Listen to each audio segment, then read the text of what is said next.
வணக்கம். இன்னைக்கு ஹிந்து நியூஸ் பேப்பர்ல என்னென்ன இம்பார்ட்டன்ட் நியூஸஸ் இருக்கு அப்படிங்கிறத பார்ப்போம். ஸோ டைரக்டா பார்த்தோம்னா, ஒரு செட் ஆஃப் ரேங்கிங்ஸ் வந்திருக்கு. அத பத்தி தான் நம்ம இன்னைக்கு டிஸ்கஸ் பண்ண போறோம். சரிங்களா? ஸோ இந்த ரேங்கிங்ஸ பொறுத்தவரைக்கும் பார்த்தோம்னா, நேஷனல் இன்ஸ்டிடியூஷனல் ரேங்கிங் ஃப்ரேம்வொர்க் அப்படின்னு நமக்கு சொல்றாங்க. ஓகேவா? National institutional ranking framework. So இந்த ரேங்கிங் பொறுத்தவரைக்கும் மினிஸ்ட்ரி ஆஃப் எஜுகேஷன் நமக்கு ரிலீஸ் பண்றாங்க. ஓகேவா?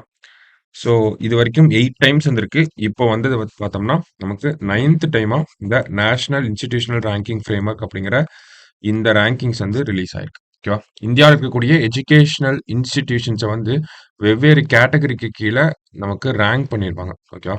எஜுகேஷனல் இன்ஸ்டிடியூஷன்ஸ. ஸோ இதுல தொடர்ந்து 6வது முறையா ஓவரால் ரேங்கிங்ல ஃபர்ஸ்ட் ரேங்க் வாங்குனது யாரு அப்படின்னு பார்த்தோம்னா, சென்னையில இருக்கக்கூடிய ஐஐடி மெட்ராஸ். ஓகேங்களா? அதான் தலைப்புல குடுத்திருக்காங்க. IIT Madras retains top spot in NIRF ranking for 6த் கன்சிக்யூட்டிவ் இயர் அப்படின்னு சொல்லி குடுத்திருக்காங்க. ஓகேவா? ஆல்ரெடி இந்த ஒரு விஷயமே ஐஐடி மெட்ராஸ் அப்படிங்கிறதே வந்து ஒரு டைம் கூப்பன்ல கேட்டிருக்காங்க. ஓகேவா? ஸோ ஐஐடி மெட்ராஸ் வந்து டாப் பொசிஷனா இருக்காங்க ஃபார் 6த் கன்சிக்யூட்டிவ் டைம். ஓகேவா? ஸோ இந்த மாரி கேட்டகரி வைஸா நமக்கு பிரிச்சிருப்பாங்க. ஆர்க்கிடெக்சர்ல இது டாப் காலேஜ், இன்ஜினியரிங்ல இது டாப் காலேஜ், மெடிசின்ல இது டாப் காலேஜ், டென்டல் சயன்சஸ்ல இது டாப் காலேஜ். இந்த மாரி நெறைய கேட்டகரிஸா வந்து பிரிச்சிருப்பாங்க. ஸோ அவ்வளவு டீப்பாவும் நமக்கு போக தேவையில்ல. ஓகேங்களா? ஸோ என்னென்ன பேசிக்கா இருக்கக்கூடிய விஷயங்கள் நம்ம தெரிஞ்சுக்கிட்டா போதும். 9த் டைமா இந்த ரிப்போர்ட் வந்திருக்கு. என்ஐஆர்எஃப் அப்படிங்கிற ரிப்போர்ட் எஜுகேஷன் மினிஸ்ட்ரி ரிலீஸ் பண்றாங்க. இதுல ஓவரால் ரேங்கிங்ல தொடர்ந்து 6வது முறையா ஐஐடி மெட்ராஸ் ஃபர்ஸ்ட் ரேங்க் வந்து வாங்கியிருக்காங்க. சரியா? ஸோ எத்தனை கேட்டகரிஸ் இருக்கு அப்படின்னு பார்த்தோம்னா, மொத்தம் 16 கேட்டகரிஸ். ஓகேவா? இந்த வருஷம் ஒரு 3 புதுசா கேட்டகரி சேர்த்திருக்காங்க. மொத்தம் ஆனா ஓவராலா பார்க்குறப்ப 16 கேட்டகரிஸ் இருக்கு. ஸோ இதுல தமிழகத்தைச் சேர்ந்து தமிழக அரசாங்கத்தினுடைய பல்கலைக்கழகங்கள் ஏதாவது டாப்ல வந்திருக்காங்களா அப்படின்னு பார்த்தோம்னா, தமிழ்நாட பொறுத்தவரைக்கும் ஓவரால் ரேங்கிங்ல டாப் 100ல பார்த்தோம்னா, கிட்டத்தட்ட 18 எஜுகேஷனல் இன்ஸ்டிடியூஷன் வந்து தமிழ்நாட்டுல தான் இருக்கு. ஓவரால் ரேங்கிங்ல டாப் 100ல 18 எஜுகேஷனல் இன்ஸ்டிடியூஷன் வந்து தமிழ்நாட்டுல தான் இருக்கு. இதுல சென்னையில இருக்கக்கூடிய அண்ணா யூனிவர்சிட்டி பார்த்தோம்னா 20வது ரேங்க்ல இருக்காங்க. ஓகேங்களா? ஸோ தமிழ்நாட்டுல மொத்தம் 18. ஸோ வேற என்ன முக்கியமான விஷயங்கள் இதுல தெரிஞ்சுக்கணும் அப்படின்னா, இங்க ரேங்கிங்ஸ் வந்து நமக்கு குடுத்துருக்காங்க. ஓகேங்களா? இங்க ரேங்கிங்ஸ் வந்து நமக்கு குடுத்துருக்காங்க. ஸோ ஓவரால் ரேங்கிங்க பார்த்தோம்னா, நம்ம சொன்ன மாரி ஃபர்ஸ்ட் ஐஐடி மெட்ராஸ் வந்து ஃபர்ஸ்ட்ல இருக்கு. ஓகேவா? IIT Madras first. Bangalore IISc Indian Institute of Science வந்து பெங்களூர்ல இருக்கு. அது செகண்ட். தேர்ட் பார்த்தோம்னா ஐஐடி பாம்பே. அடுத்தது இது overall ranking. Top universities best யூனிவர்சிட்டீஸ்ன்னு பார்த்தோம்னா IISc Bangalore first, JNU second, JMI வந்து தேர்ட். ஓகேங்களா? அடுத்தது இந்த கேட்டகரி பார்த்தோம்னா இம்பார்ட்டன்ட். புதுசா நியூ கேட்டகரி நம்ம 3 கேட்டகரி இந்த வருஷம் ஆட் பண்ணிருக்காங்க. டோட்டலா 16 கேட்டகரி இருக்கு அப்படின்னு பார்த்தோம்ல. அதுல நியூவா ஆட் பண்ண கேட்டகரி தான் இது. ஓகேங்களா? மாநில அரசாங்கங்கள் கீழ் இயங்கக்கூடிய பல்கலைக்கழகங்கள்ல சிறந்த பல்கலைக்கழகம் எது? ஓகேங்களா? ஸ்டேட் ரன் யூனிவர்சிட்டீஸ்ல பெஸ்ட் யூனிவர்சிட்டி எது அப்படிங்கிறது தான். ஓகேங்களா? அதுல இந்த இதை ஃபர்ஸ்ட் டைமா ரிலீஸ் பண்ணியிருக்காங்க. ஃபர்ஸ்ட் டைமா வந்ததுல அண்ணா யூனிவர்சிட்டி வந்து ஃபர்ஸ்ட் ரேங்க் வந்து எடுத்திருக்கோம்.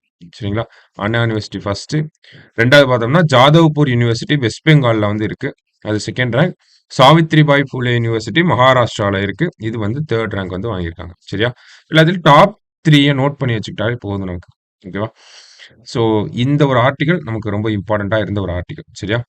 அடுத்ததா பார்த்தோம்னா ஒரு 2 கோட்ட வந்து நோட் பண்ணிக்கலாம்.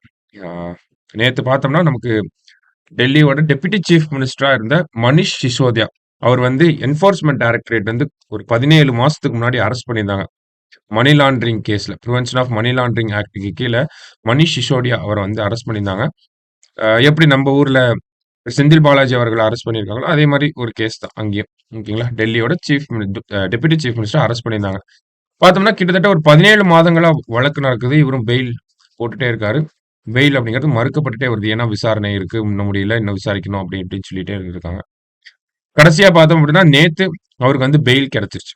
ஓகேங்களா? ஸோ இது வந்து கொஞ்சம் முக்கியமான விஷயங்கள வந்து சொல்லியிருக்காங்க.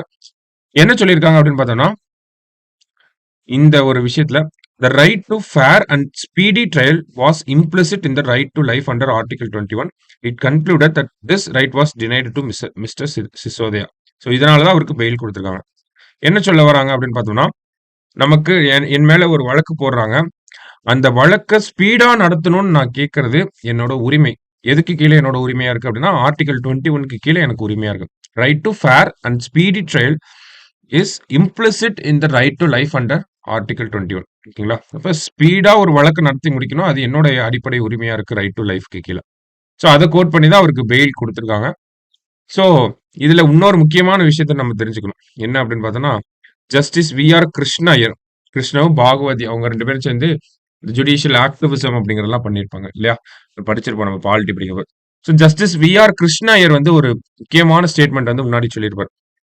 Fail is the rule and jail and exception அப்படின்னு சொல்லி. Bail is the rule. Bail தான் நமக்கு ஃபாலோ பண்ணக்கூடிய ரூல். ஜெயில் அப்படிங்கிறது ஒரு எக்ஸெப்ஷனல் கேஸ்ல தான் இருக்கணும் அப்படின்னு சொன்னது யாருன்னா இவர்தான். Okay. So fail is the rule and jail and exception அப்படிங்கிறத நோட் பண்ணி வச்சுக்கோங்க. மெயின்ஸ்ல எங்கேயாவது யூஸ் பண்ணிக்கலாம். போட்டு ஹைஃபன் போட்டு ஜஸ்டிஸ் வி.ஆர். கிருஷ்ண ஐயருங்கிறத எழுதி விடலாம். சரிங்களா? இது ரிலேட்டடா பெயில் ரிலேட்டடா ஏதாவது நம்ம ஆன்சர் பண்றப்போ. So fail is the rule and jail and exception. Okay. So Manish Sisodia அவர்களுக்கு வந்து இந்த ஆர்டிகல் 21 பயன்படுத்தி அவருக்கு